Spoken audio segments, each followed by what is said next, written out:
Welcome to Sara Gonzales Unfiltered. So the Hurricane Helene fatality count just keeps growing. Over 200 people are now dead in the aftermath, and this makes it the deadliest storm since Katrina. Now, there are reports on the ground that the casualties are far worse than are even being reported.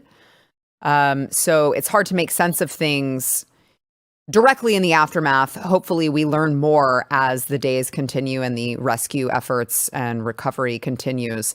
But, you know, you have the private sector stepping in to provide resources. And as they're doing that, Elon Musk is bringing Starlinks. You know, Donald Trump is coming to bring supplies. Kamala and Joe were late to the game. But as you have the private sector leading the way to provide resources and actually help with this, Department of Homeland Security Secretary Alejandro Mayorkas has actually revealed that FEMA is almost out of money to cover the rest of the hurricane season. Yeah. So we don't have enough funding to last through the entirety of hurricane season. So he told reporters, we're meeting the immediate needs with the money that we have. We are expecting another hurricane to hit. FEMA does not have the funds to make it through the season, which, by the way, for reference, runs through November 30th. So he's like, Congress has to pass a bill. They got to pass a supplemental spending bill this fall to help with the recovery efforts. And you got to ask, where did all the money go? More on that in just a second. But, you know, Kamala Harris, FEMA's almost out of money. All right. These people, they've lost everything. They've lost family members. They've lost their homes. They've lost their cars. They've lost their clothes. They have nothing left in many cases. But don't worry, because Kamala Harris finally made it a priority to show up. I mean, after her Las Vegas campaign, which went fine, I'm sure, where she offered thoughts and prayers to these people, she could have just shown up first thing.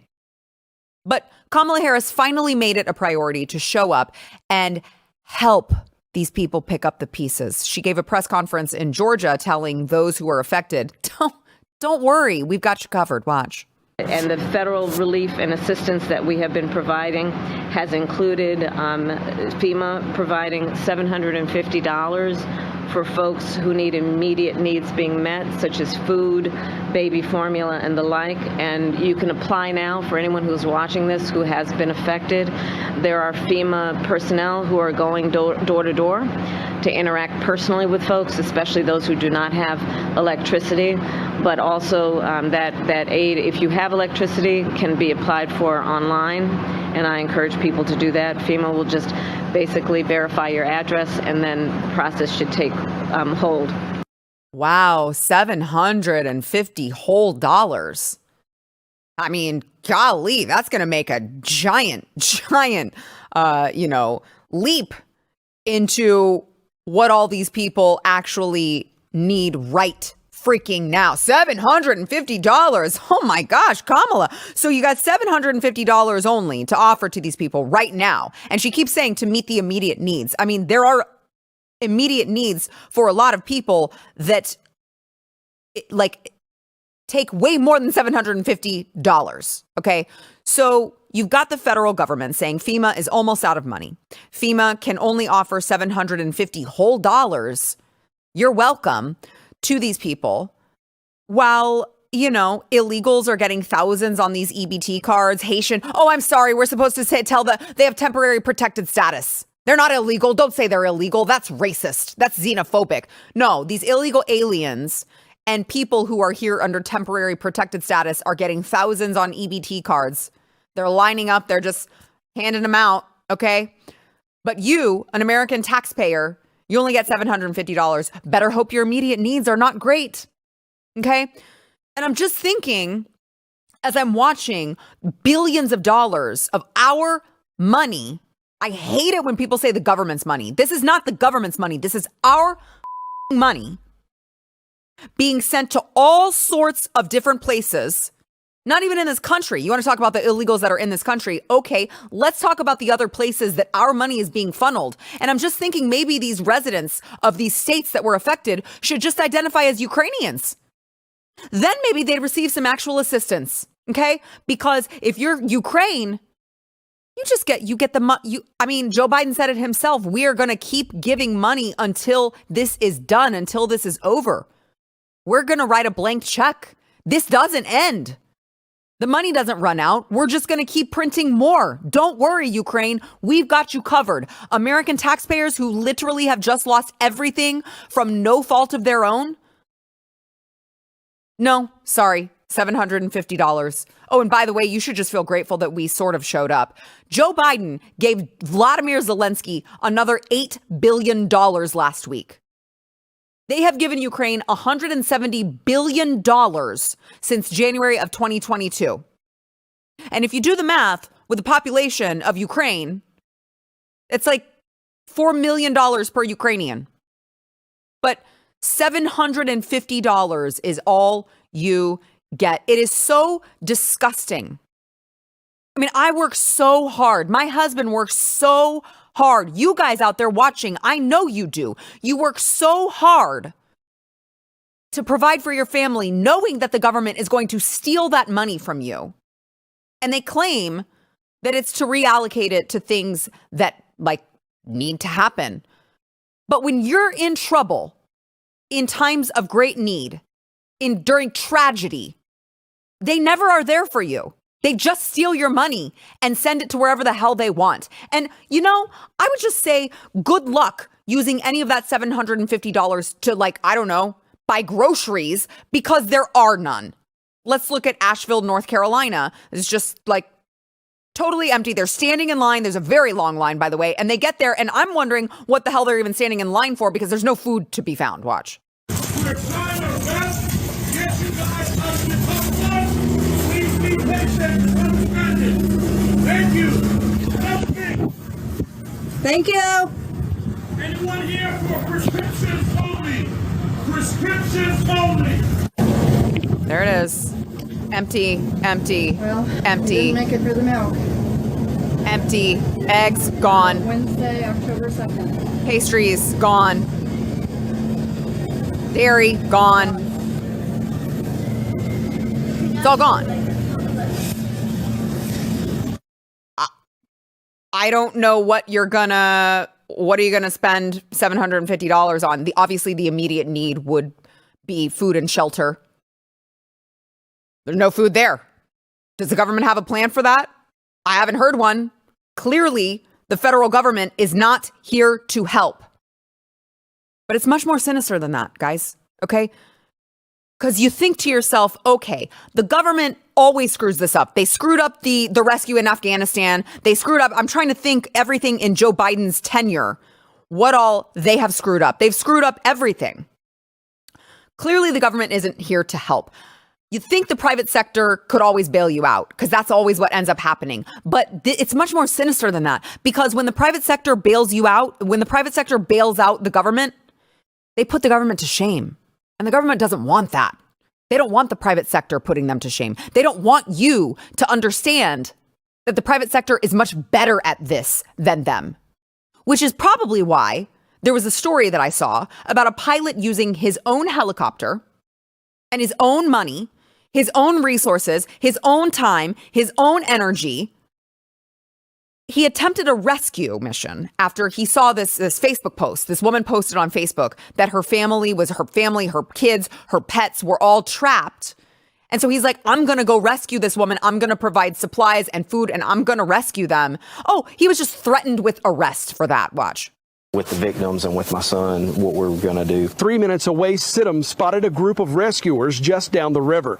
He landed and found someone in charge. Told him my background experience, law enforcement, firefighting, pilot. He immediately started helping with coordination. He gave me radio frequencies to coordinate with them on, set up a landing area for me to come back with the other victim. And in the middle of the whole conversation and then blocking the road off, I was greeted by the, at that time I didn't know, but Lake Lure fire chief or assistant chief maybe, and he shut down the whole operation. So at that point I felt like the conversation wasn't going any further. And again, he asked me to leave and I said, hey, I have no problem getting out of your area. If that's what you want us to do, we'll leave, no issue.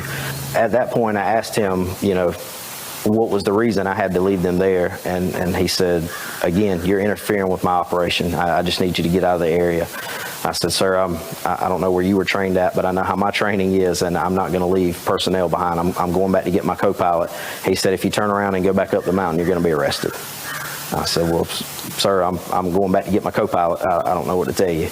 And he said, I'm letting you know. And at that point, he waved for 2 law enforcement officers to come over and told me that again, if I go back up the mountain, I would be arrested. He flew the 3-minute trip back, picked up his son, and left the woman's husband behind. I'm sure he was flooded with emotion.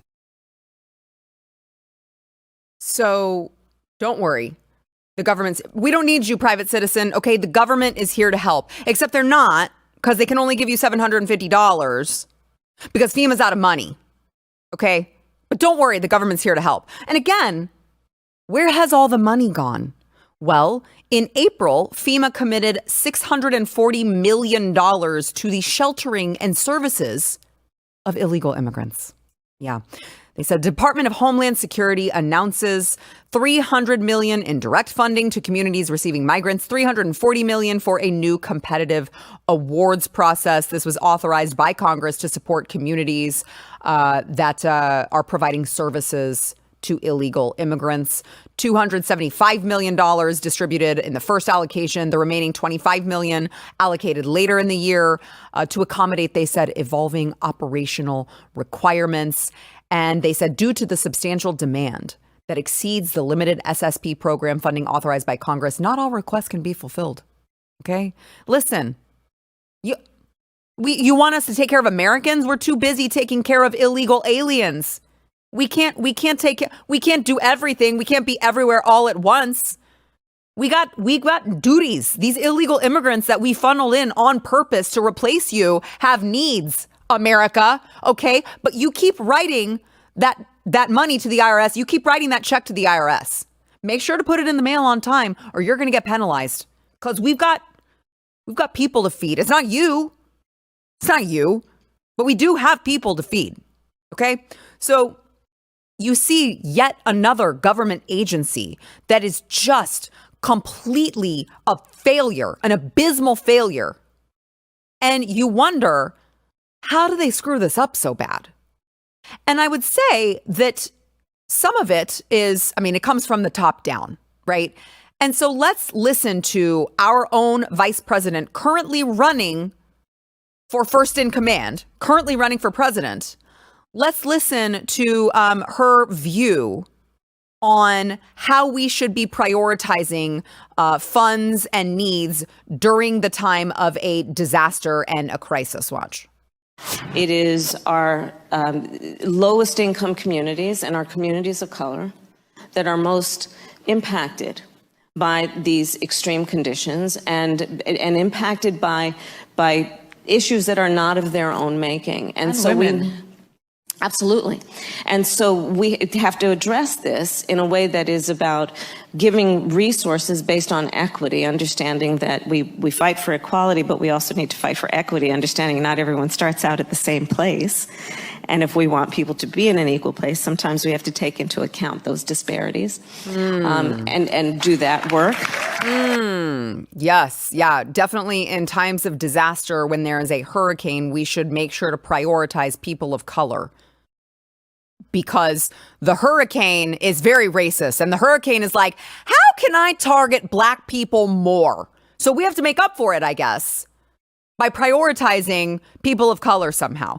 And now I would also tell you, when you look at what a disaster all of these agencies are, go to FEMA.gov. Okay, go to FEMA.gov. They've got a strategic plan. And in that plan, they list 3 goals.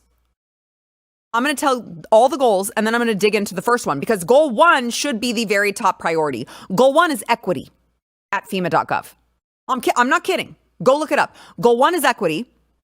Instill equity as a foundation of emergency management. The other goals are goal 2, climate resistance, and goal 3, readiness. Well, wouldn't you think that readiness should be at the top of your list? Isn't that the whole point of emergency management? Is to be prepared and ready? No. Goal number 1 is equity, actually. So they say disasters impact people and communities differently. Every disaster occurs within a unique context based on a community's geographic, demographic, political, historical, and cultural characteristics. And these unique contexts require tailored solutions that are designed to meet their unique needs. Wow. Do you wonder now why everything is a total disaster? So they go on. They list on that goal 1, they need equity. Well, the first step to doing that is a diverse workforce. Yes, they're prioritizing cultivating a FEMA that prioritizes and harnesses a diverse workforce, because they're better able to serve the needs of diverse communities when its leadership and staff reflect the communities it deserves. Those of you who are listening on audio podcast, this is literally a screenshot from the FEMA website. Go read it. They say diversity, equity, and inclusion cannot be optional. They must be core components of how the agency conducts itself internally and executes its mission. That's what they care about. Okay. So you're looking at this and it's like, oh, let's do 1.3 in equity, equitable outcomes. Equitable outcomes. That's what we have heard. A people-first approach removes barriers to access and is beneficial to everyone. On its own, however, this approach is not sufficient to break the cycle of disasters, worsening societal inequities and exposing underserved communities to increased risk, and that there are systemic differences in society that access alone cannot fix. So who's going to fix it? The federal government. They're going to give more priority in emergency management to minorities, and that will solve it. Because remember, that is the equitable outcome. It's not equality, it's equity. It's incredible to me. And the most incredible thing to me is that they literally, they're so bold and arrogant about it that they just posted on their website. This isn't some quiet internal policy. We didn't have to FOIA the agency for them to turn over internal documents that show that they have every intention of prioritizing people not based on need, but based on skin color. We didn't have to like dig for that. It's literally right there on their website. They're proud of it. Guys, when I tell you that we need Donald Trump to win in November, like we can't take much more of this. I don't know how the country survives. They cannot be trusted to handle literally anything, let alone the most deadly storm since Hurricane Katrina. But don't worry, pay your taxes though, okay? Pay your taxes. The government will be there to help you. Yeah, right. All right, we've got more to come. I feel like I need like a blood pressure medication. I don't have high blood pressure. I don't have a blood pressure medication, but I feel like I need one right now. First, we want to thank our sponsor, Relief Factor. So Relief Factor is there for those of you who live in constant pain and you just think that is just your life now. It doesn't have to be. Try Relief Factor. It's an all-natural anti-inflammatory, and it actually targets the root cause of your pain. You may not know that it's inflammation that typically causes pain in your body. So if you've got knee pain, neck pain, back pain, whatever the case may be, If you're putting some sort of a topical cream, if you're taking, Aleve, ibuprofen, whatever, you're just masking the pain. You're not getting rid of the root cause. Go try Relief Factor. 70% of the people who order their 3-week quick start go on to keep ordering more. It's worked for me. It's worked for so many people in this building. And they've got a guarantee. So you've got nothing to lose except your pain. Go to relieffactor.com to order that quick start pack. It's relieffactor.com.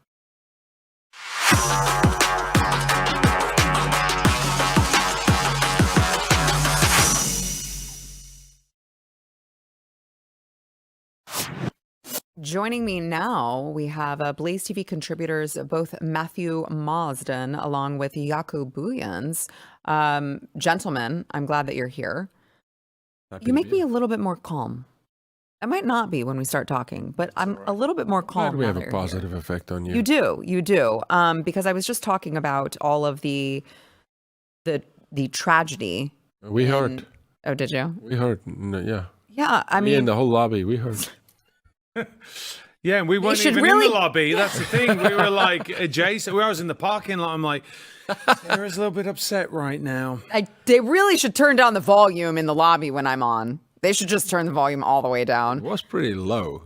But I'm niggling. Yeah, no, I know. But no, I love your passion. Well, I mean, am I wrong? Like, it's No, you better be passionate about this stuff. I work so hard. Yeah. And I would love it if my tax money that I pay, I hate paying my tax money, but I would love it if I knew my taxes are going to people in North Carolina who just lost everything. 1,000%. Right? They're burying their family members in some cases. They literally have nothing except the clothes on their back, which are probably all disgusting by now, right? Like, I could at least feel good about that part of paying taxes. And instead, they're like, actually, all of your money went to illegal immigrants. The people who have been affected can get $750 for immediate needs.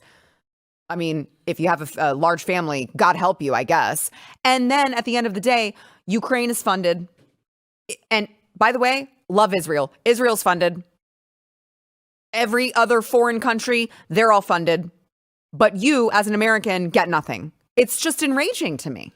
I'm glad Glenn, in a righteous way, lost his you-know-what on his show. Oh, did he? He went, I'm so glad he got a little, fiery, testy. I'm so glad you always do, and I love you for that. It's my favorite part about you, because I live in war mode. If the American people do not wake up, they're going to wake up one morning and they would be looted to nothing. That's what's happening. We're being looted by the federal government. For the federal government to say we're out of money, number one, you print money. You print money. Barack Obama threw $150 billion to Iran. We're sending $200 billion to the UK. You just print money. So how do you run out of money? No, it's not convenient for you to help the American people. And that's the message I want Americans to get. There's only one party, albeit a little cracked and broken, right? That actually cares about the American people. The other party want you to die, whether a flood takes you, or they take you in the womb, or they take you in the streets on fire. They want you gone. Yeah. They're not coming for you. You're voting in 30 days. Right. They're not coming for you in the floods in your house. It's the worst I think I've ever seen. I mean, I thought Katrina was bad. This is bad. Look, I mean, it's massively infuriating because, we say this all the time. And sometimes you feel like, hang on a second, I feel like I'm going over the top, but you know that you're really not going over the top because there's so much incompetence and corruption in the federal government. You know when the crap hits the fan that they're going to be panicked and they're not going to respond in a reasonable way. So Barack Obama said this is a transfer of wealth. Like what they're doing is they're transferring money away from Americans into other countries. So think about this. You're taking the money out, you're giving it to other people, you're importing other people in and who are not Americans, and then you're giving them the money. Like this is what's happening. They're literally raping and pillaging the American people. This is what happens. President Trump, when you get in, When? Please God, when you get in, by the way, everyone's got to get out and vote. We say this all the time. You've got to be engaged. When you get in, you need to destroy the federal government. That's what you need to do. The education, Department of Education, gone. EPA, gone. You need to it needs to be this one time in America where I will be so happy that there's a lot of unemployment, because all those people need to go. Because you know this, back in the day, before this bloated federal government, you would give your money to your church. You would turn around and you'd say, you know what? My community needs a Playground. park. It needs a Americans are playground. charitable people. They are The most on the earth. Yes. The people. Yes. Not the government. Right. Well, the government's charitable to where they line their pockets, where they go launder. It's money laundering is what it really corruption. is. Yeah. It's corruption. But what Americans would say was like, in my local community, I'm going to put this much money forward, and they would see that building, that playground, whatever it is, be built. And they go, oh, okay, my money was used for my community, right? What is happening now is your money is being stripped away from you, and it's not even been given to other Americans at all. I mean, I think people really need to understand this. Your money, and just because you don't see it doesn't mean it's not yours. We don't have to, it doesn't have to be this way. Yep. We don't have to be struggling. We don't have to be paying all this tax. And what they're doing is they're giving it to the most corrupt country on the planet, which is Ukraine. Yeah. It is. It's been the world's money laundering. Remember where this thing started with Trump? A phone call to do what? To look into the Ukraine to see if there was corruption. With Joe Biden. And the Obamas. There was. Historically, they laundered money. The world is laundering money through the Ukraine. We've known this for decades. Let's send them another $200 billion. And let's not audit it. No one knows where it's going. You can't audit it. You don't dare asking, Now, look, the most philanthropic people on the face of the earth, the most generous people, the American people. Mm-hmm. But you're now at a point where we got to say enough is enough. It cannot. And that's from local government all the way through to federal government. This has to stop. The irony, though, is what I've learned in some training I've been in recently.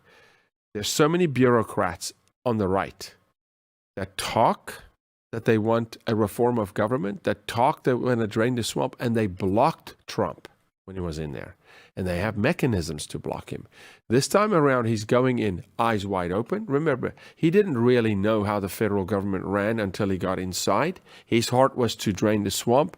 They blocked him. This time, he's going to go in very smart, very wise. I think we're going to see sparks fly, feathers fly, and they need to. I'm with you. It's absolute theft from the American people that's happening. Homelessness through the roof. People on the street through the roof. Meth addiction through the roof. You've got tent city galore all over the United States, not just Skid Row anymore in Los Angeles. It's everywhere. Americans are being poisoned by fentanyl. Killed by... But you come to the border with me, our next trip is our 30th trip to the border.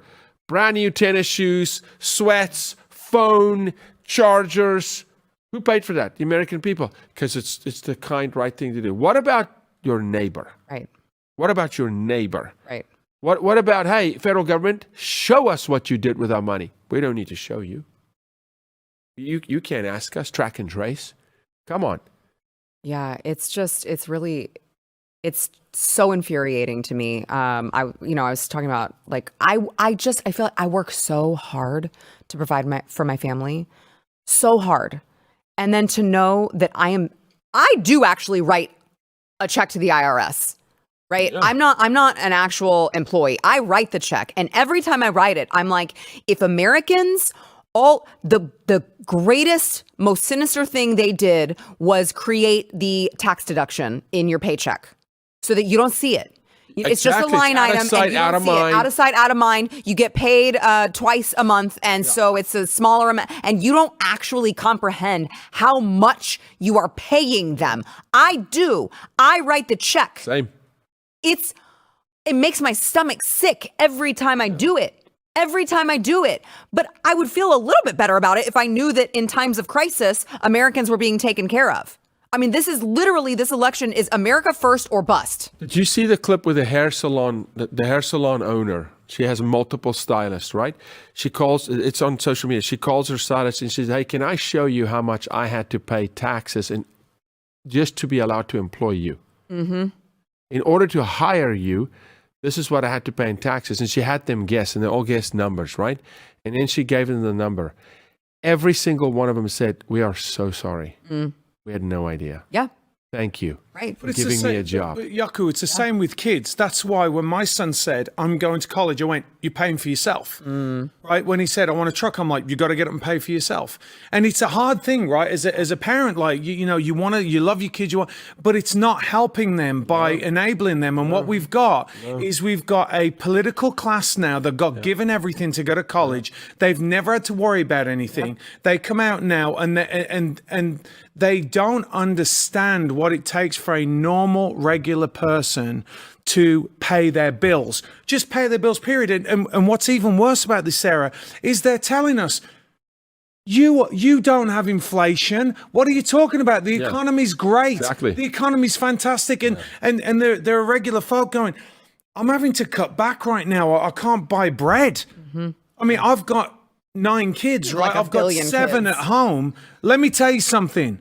I'm feeling it like everybody else, right? Feeling it more. It's a real thing. So goodness knows what it's like for someone who is Single really mothers. struggling. Let's talk single moms. Exactly. Let's just talk single moms here. And then you learn that the court system is against the Americans. The family court system doesn't help. There's nothing. And they watch money go to other places. They're watching us fund 3 wars right now. Yeah. We're funding wars. This is sick. Listen, do you get to spend more than you make and survive? No. Do you get to? No. So why does the federal government get to spend more than they make? As a matter of fact, they make nothing. It's the American people that drive the GDP of this country. And we got these freaking bureaucrats, scumbags, spending it all. There is a reformation that has to happen in the American tax code, accountability. The next secretary of name it, whatever department is, the amount of accountability has to start falling on heads of, like, if you answer to the American people. I want to go back to where the king says, put him in front, public square. What say you people? Thumb up or thumb down? We need to go back there. That's what we need to go back to. Well, listen, and here's quickly, they don't care about our kids. They'll send them off to war to die. There's no way my kids are going off to war to die for some corrupt bureaucrats somewhere else, right? Mine. They don't care about the people when there's a hurricane, when there's a natural disaster. They don't care. All we are is facilitators for their lifestyle. That's what it is, because all the Democrats care about is power. That's all they care about. They don't care about you. They say they do, right? They glad hand you. They say it with one hand. They do it with another. The American people need to hold all of these people accountable. All of them. Yeah. Well, it's nice to know I'm in good company because you guys sound as pissed off as I am. All right, we got to take a quick break. We'll be back with more, but I want to remind you guys about our new Blaze Unlimited. Yeah. Oh my gosh. She breaks my Vanna. I was worried that you didn't know that we were doing it, but you're on it. So who has not seen this? Have you seen this? I've got one. Okay, feel this. Yes. How great is that? Come on, the texture. Yes. This is what, on now. Super high quality. So this Frontier. This is what a magazine should be like. Yes. So Frontier is a quarterly magazine that we have now as an option as part of our new Blaze Unlimited membership. You're going to get exclusive access to this. They'll deliver it right to your door. They've got, look at this. It's beautiful. Look at this. It's beautiful. I got her on a skinny. Look at this. It's she's on a skinny. She's on a Look at this. It's beautiful. Oh, I was talking about this. They've got articles written by like Chris Rufo, Mark Levin, Glenn Beck, and more. And it's all in the Blaze Unlimited membership. And so, look, it's if you are a founding member, you sign up to be a founding member of Blaze Unlimited, you're going to receive a limited edition founding members card, which I should probably hold right side up instead of upside down like I was. You've got behind the scenes content that you have access to, VIP event access, and of course, a chance to have your voice heard. So go check it out. Okay. Just go to the website and consider it. It's blazeunlimited.com/Sarah. You never know when this is going to listen to this. You got to drop it. You got to drop it. That's super cool. How cool is that? That's cool. It's metal. It's the metal founding members card. This is a very, very, very well done magazine. Thank you. I know it's great.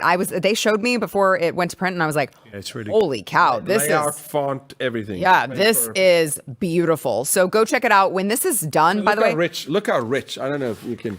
Yeah, I'm not on. Only you go. Oh yeah. Look how rich this is. Yeah, I mean, it's phenomenal. Yeah, it's awesome. So go check it out. BlazeUnlimited.com/Sarah to claim your spot. Listen, the founding member spots are limited, so when they're done, they're done. BlazeUnlimited.com/Sarah.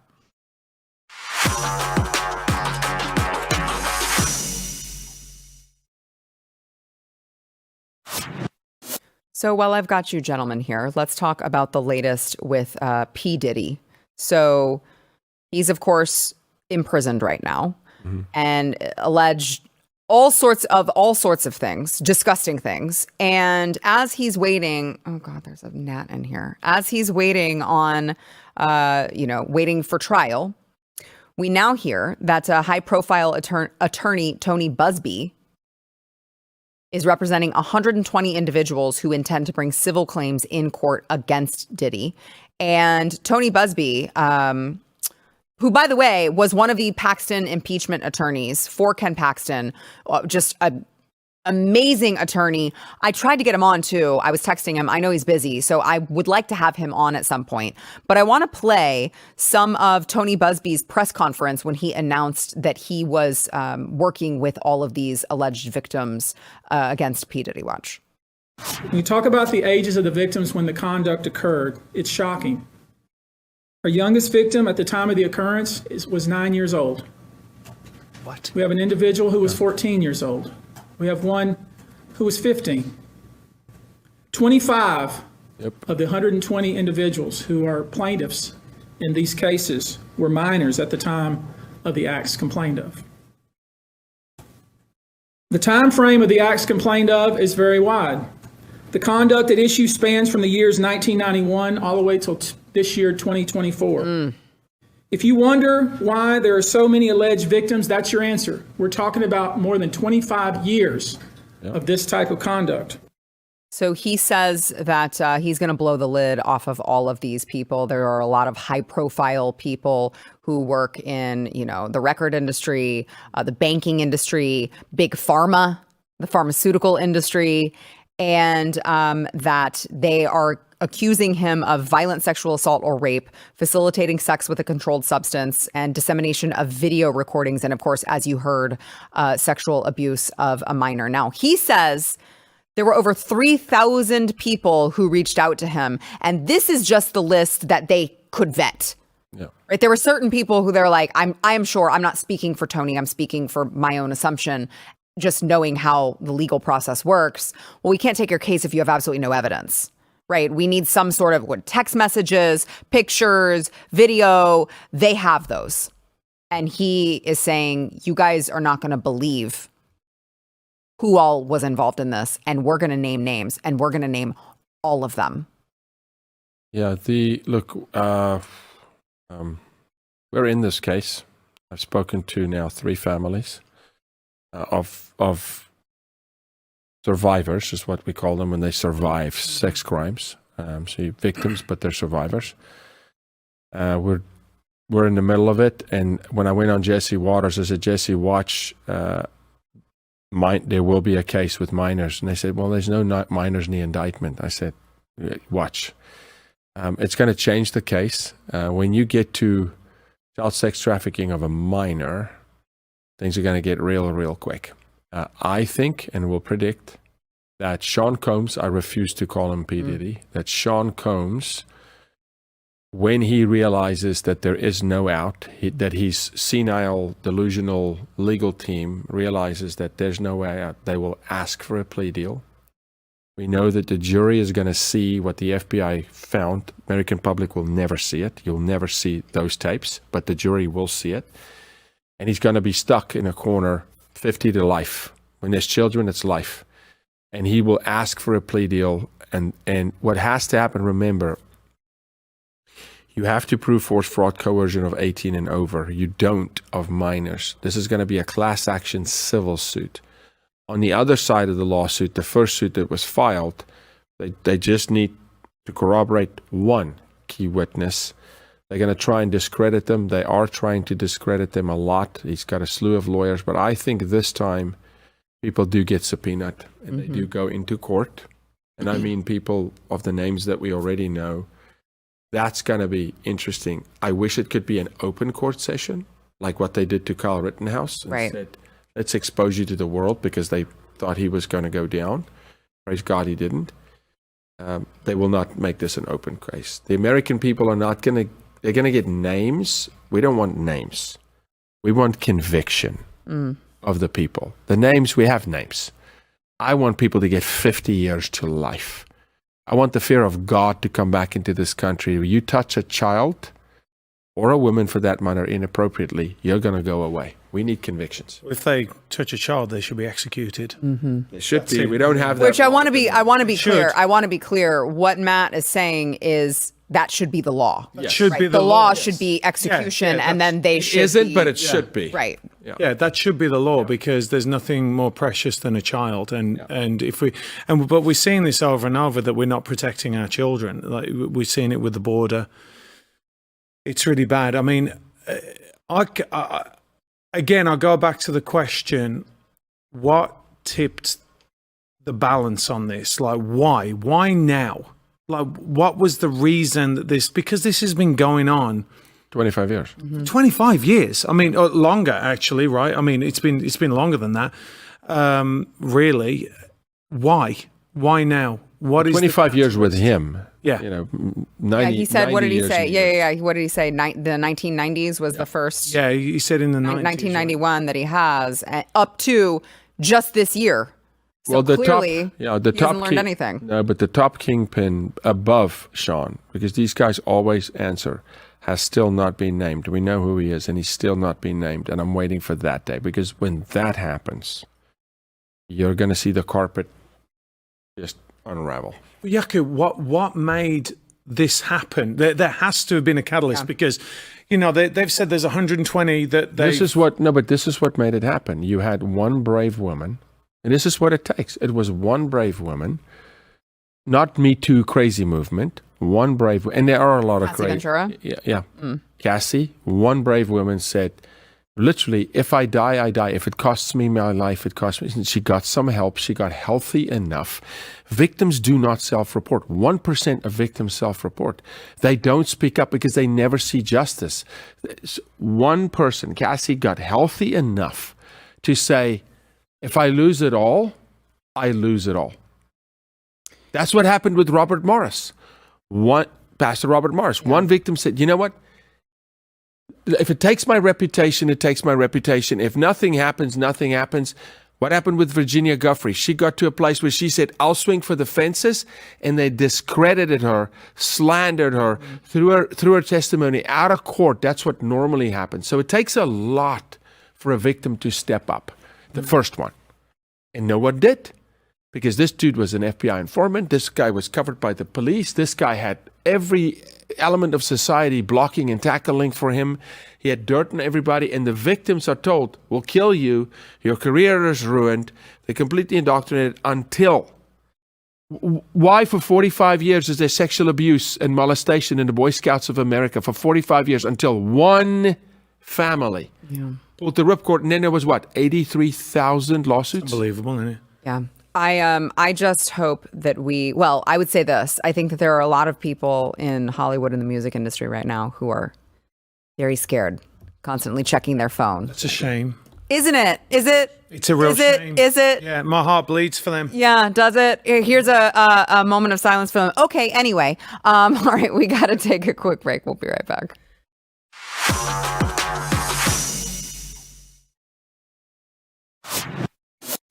I want to read you something that I was just sent during the break here. You heard about there was an Iranian plan to assassinate Donald Trump. One of many assassination plans against Donald Trump. And I want to read this from Tom Klingenstein. Okay, TomKlingenstein.com. He says he's studying this. He says last month, the DOJ announced it had charged a Pakistani national with ties to Iran in connection to a plot to assassinate a politician or U.S. government official on U.S. soil. And according to the reports, Donald Trump was the target. Okay. The suspect, a Asif merchant, entered the country in April and was arrested on July 12th as he prepared to leave the country. It appears that Merchant was the Iranian threat the Secret Service was briefed on before the July 13th rally in Butler. The FBI arranged his entry into the United States. According to an August Twitter post from Fox correspondent Bill Malugin, Merchant, quote, was admitted into the U.S. via parole for significant public benefit when CBP encountered him at the airport in Texas in April after he flew in from overseas. The sponsor of his parole was the FBI's Dallas office for security interests. You want to connect the dots there? Where was JFK shot? Dallas. You want to connect the dots there? Malugin's sources told him the FBI had intelligence on Merchant before he arrived in the U.S. and needed him to physically come into the country to develop the case on him and arrest him. And that if they had arrested him at customs, they would not have been able to gather evidence and information about his plot. You know, the British intelligence services, they started doing this back in the 80s as well. And you know what it was for, Sarah? So they wanted to justify their funding. So what they did was they invited a bunch of Islamic people with ties to Islamic terrorism, and they used the same excuse. They said, "Listen, if we bring them here, then we can monitor them." Mm-hmm. Yeah. Mm-hmm. Yeah. Which, by the way, Steve Friend, who is a FBI whistleblower, former FBI, says that they didn't need to do that. If they had probable cause for an arrest, he was in the country for several months before they executed the arrest, and that's very, very odd. And by the way, if they had intelligence on his plan to kill Trump before he arrived in the United States, they didn't list any evidence of it in the affidavit that was submitted. It's all very curious. It's almost like there's a deep state plan to kill Donald Trump. But that's just a crazy conspiracy theory. Yeah, what are you thinking, woman? Right. Why would you come up with something so ridiculous? Mm-hmm. I mean, these are the most trustworthy people on the planet. Trust us, bro. They're the We're ones the FBI. that says we'll keep you safe. Mm-hmm. And have you noticed something else as well? And I'd never, of course, we never want anyone to be hurt, any of our politicians to be hurt. I have to put that in there before, because people will say, well, hold on. They do. They very much do. They do want our politicians to be hurt. We don't. Yeah, we don't. But the point is why are they trying to assassinate Trump and no one else? Because he is not the sitting president right now. So we haven't heard any okay, they're trying to destabilize the region because they're trying to attack Trump, and they've been trying to attack Harris. Right. You know what I'm saying? Yeah. Because surely you want to hit the person that's in. No, the person that's in doesn't know that he's awake. So that took care of itself. I mean, no, look, Trump is the resistance. Trump is the face of the voice of the American people. The whole world knows that. I speak to people internationally daily. They understand that he is a representation of the voice of the people. They cannot stand the American way of life. They cannot stand the Constitution. They cannot stand the Word of God. They can't stand the rule of law. They want a bunch of peasants that works the fields outside the gates of the palace and brings the spoils, and the peasants get to keep 10%. And I've always said this, connected with your previous story. They would like for the American people to give up 90 and keep 10 and be completely dependent. The class system, this is how they broke India. This is India. You're born in the slums, you're in that class, you die in that class. You don't come out of that class. We decide where you go and what you do. We are so close to it. Well, trust the government. They're here to help, except when they don't provide any assistance after a crisis and try to kill you. See you tomorrow.